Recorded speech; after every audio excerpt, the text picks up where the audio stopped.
For so every Praise God. Il faut que moi je de côté. Alléluia.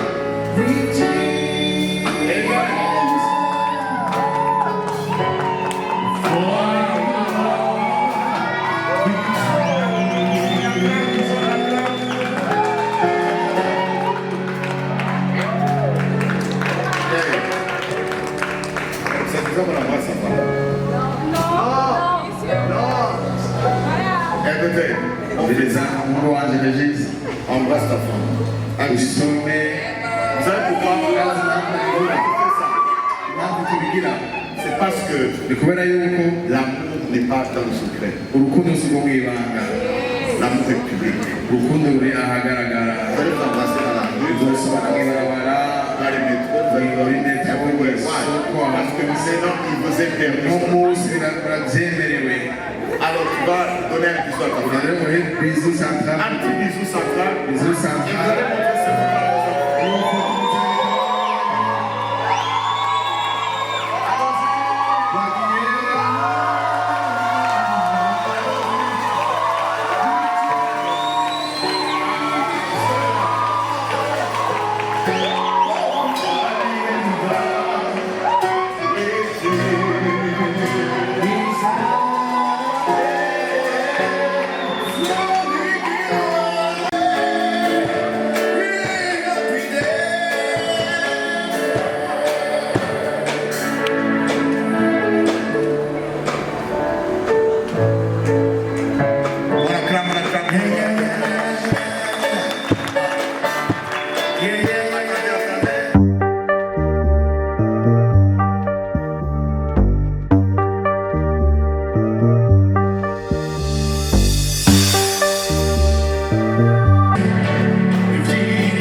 𝐔𝐻𝐸𝐫𝐢𝐬𝐻 approchez-vous. Levez-vous s'il vous plaît et vous approchez.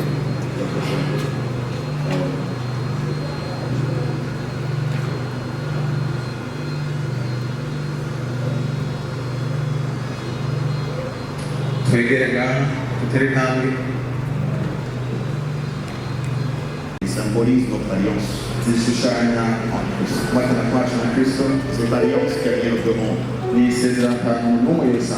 Père, à Christ, nous le faisons au nom puissant du Seigneur. Je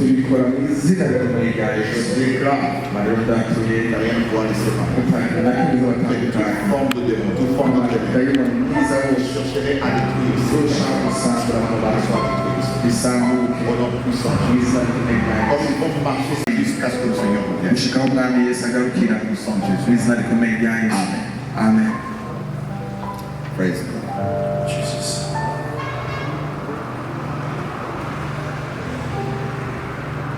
Praise God. Praise God.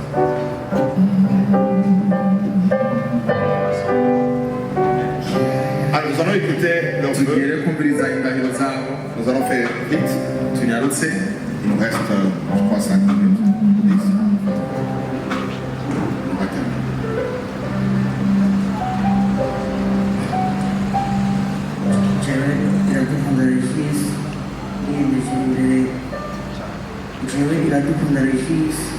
Yiyemeje imbere y'Imana y'iri koraniro riri hano ko wowe Ineza Sage ubaye umufasha wanjye kuva uyu munsi w'igenekerezo rya 14 ukwezi kwa gatatu 2026. Niyemeje kugukunda, kukugaba no kukuronsa ikintu cyose uzokenera guhera uyu munsi n'igihe cyose tuzobana. Iyi mpeta ngira ndakwambike. Iyi mpeta ngira ndakwambike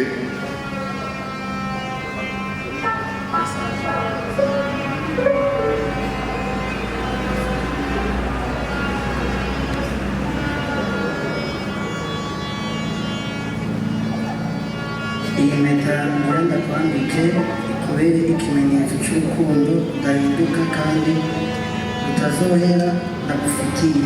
Amen. Amen. On acclame pour vous, s'il vous plaît.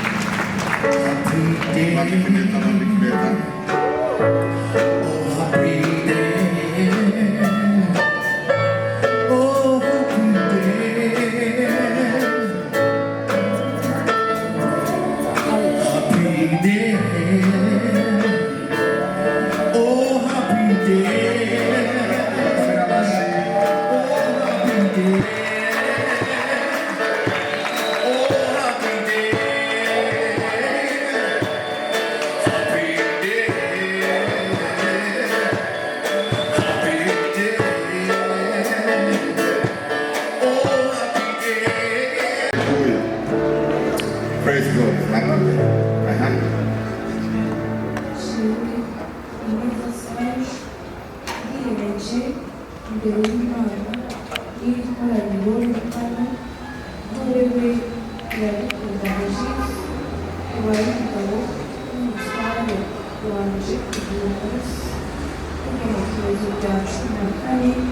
Ukwezi kwa gatatu 2026 niyemeje kumukunda, kukubaha, kumurikira muri byose uhereye uyu munsi n'igihe cyose tuzobana.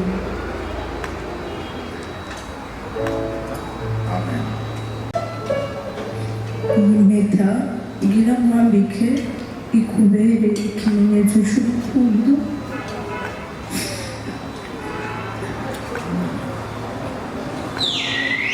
udahinduka kandi utazohera ndagufitiye. Amen.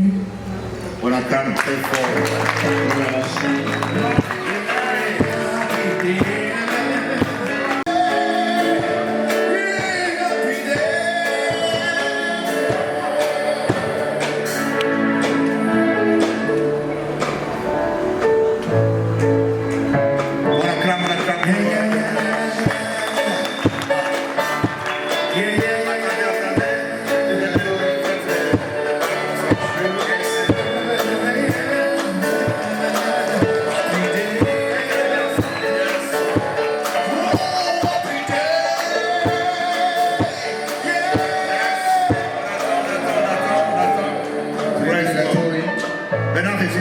wait.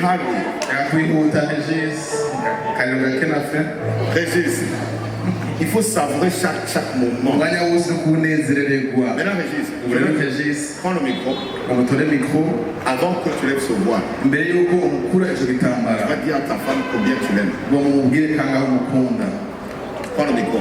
Umutore mikro Parce que tout ce que tu as dit, c'est ce qu'on a écrit. kugira wavuze ibyo twakwandikiye. Maintenant, tu vas dire ce que toi-même, rero nkeneye ko uvuga wowe nyene ce qui se trouve sur ton cœur. ibiri ku mutima wawe And you are going to say it. hama ubivuge. Oh my God. Que les caméramans soient là, s'il vous plaît. Prenez ces aya paroles. majambo muyafate reka kubavuge nyankenerwa Et les paroles de ce que ça va dire. n'amajambo ashobora kuvuga. Alors, il nous reste quelques minutes. Asigaje iminota nk'itanu. S'il vous plaît.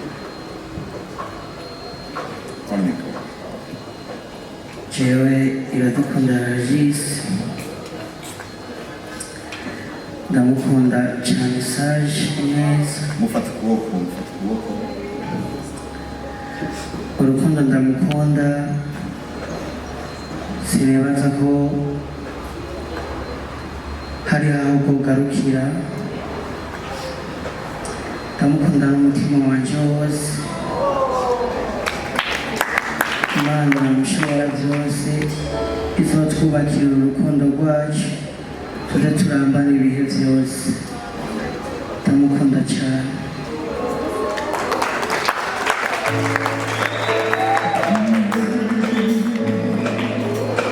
Wow, on donne aussi à Sage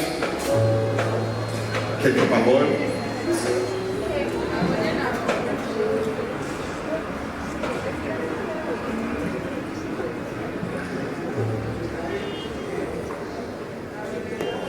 jewe neza Sage nemeye kuba umugore, umufasha, umukunzi, umugenzi, umuvukanyi, umupartenere mu bijyanye n'iby'Imana wa Iradukunda Regis. Nemeye kumuba hafi igihe cyose arwaye, akomeye, ari mu ntege nke. Nemeye kumuba hafi ataco size inyuma. Nemeye kumurutisha abagabo bose bo ku isi.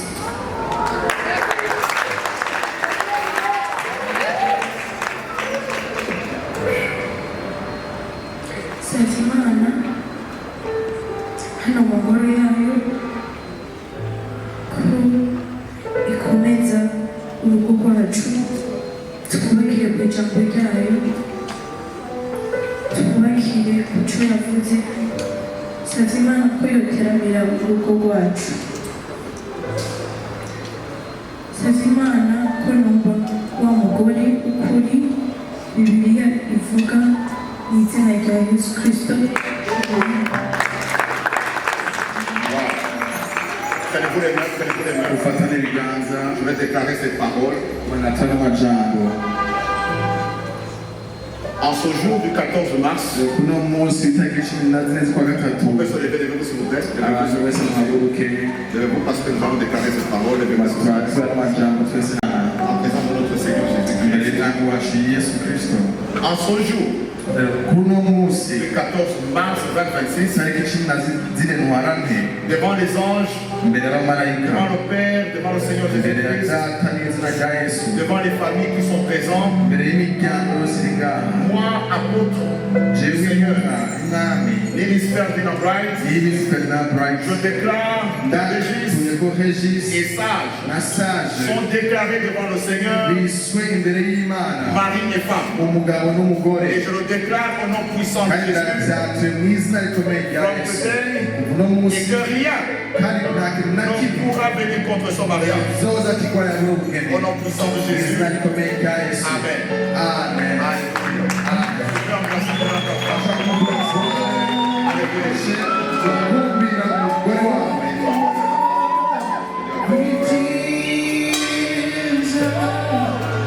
For so very Voilà, ma sœur.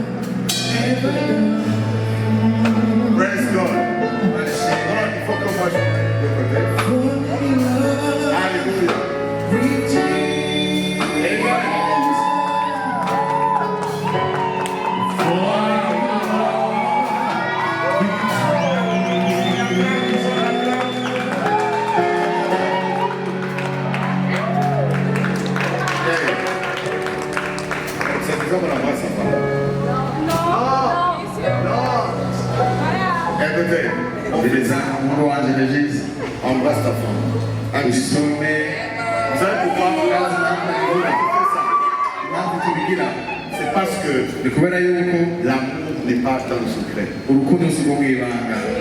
L'amour est public. Vous allez t'embrasser dans la rue, dans les métros, dans les Yahoze. Parce que maintenant, il vous est permis.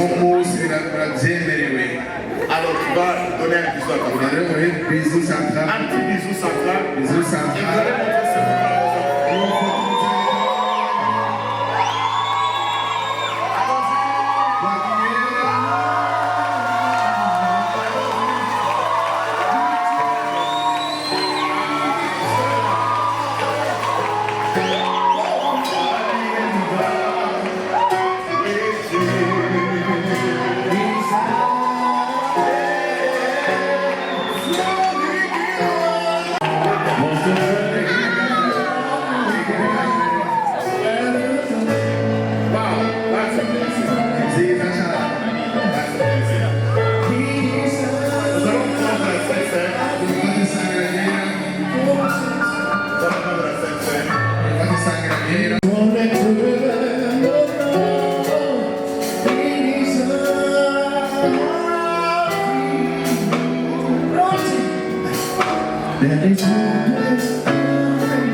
nous savons et nous faisons toutes choses.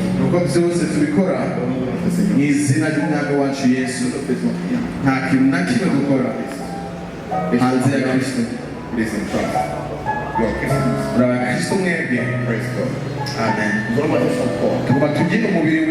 Nous voyons le corps de notre Seigneur. Et voyons le sang du Seigneur. Tout ce qui pourrait venir contre vos corps. Tout ce qui pourrait venir contre votre sang.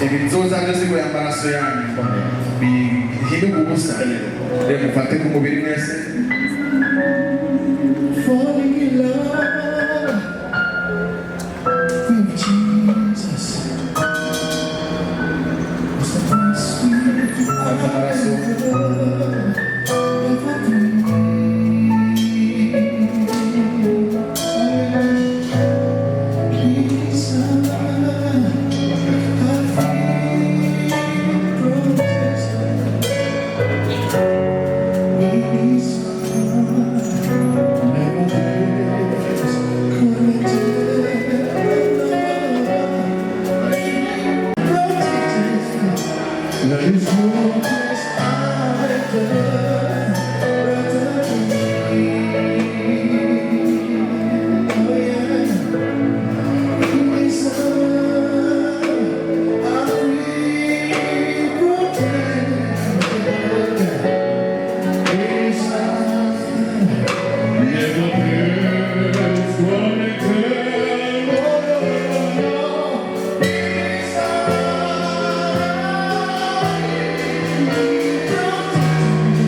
mu izina rya Yesu Kristo.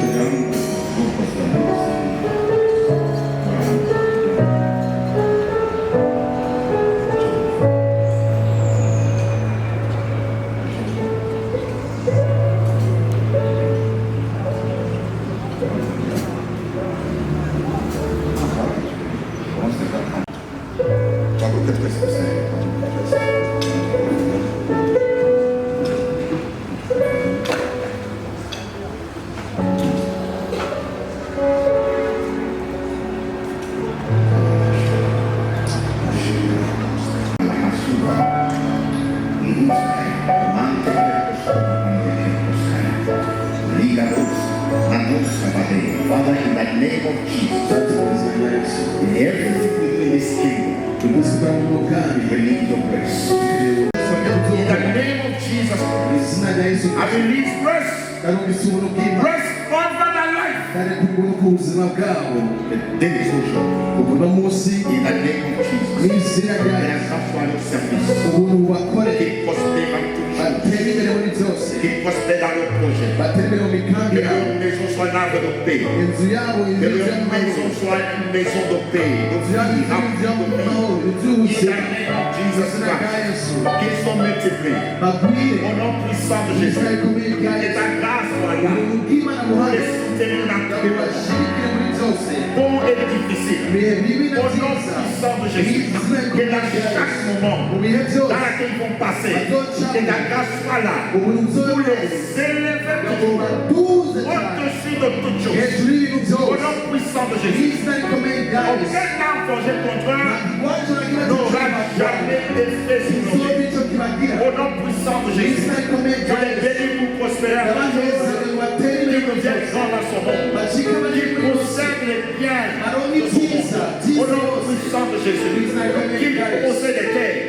Qui possède de bonnes choses. In the name of Jesus. Que jamais il manque. Qu'ils aient de quoi servir la maison de Dieu. Qu'ils aient toujours de quoi donner. Qu'ils aient toujours de quoi donner. Que leurs mains soient toujours des mains qui donnent. Car possédant toujours. Ils ont de quoi suffire à leurs besoins. Et de quoi donner pour le service. Au nom puissant de Jésus. De quoi aider les pauvres. De quoi aider la famille. Que leurs mains soient bénies. Bénis à l'aller au retour. Au nom puissant de Jésus. Que la bénédiction habite dans leur maison. In the name of Jesus. On les appelle des bénis. On les appelle des bénis. Au nom puissant de Jésus. Amen. Amen.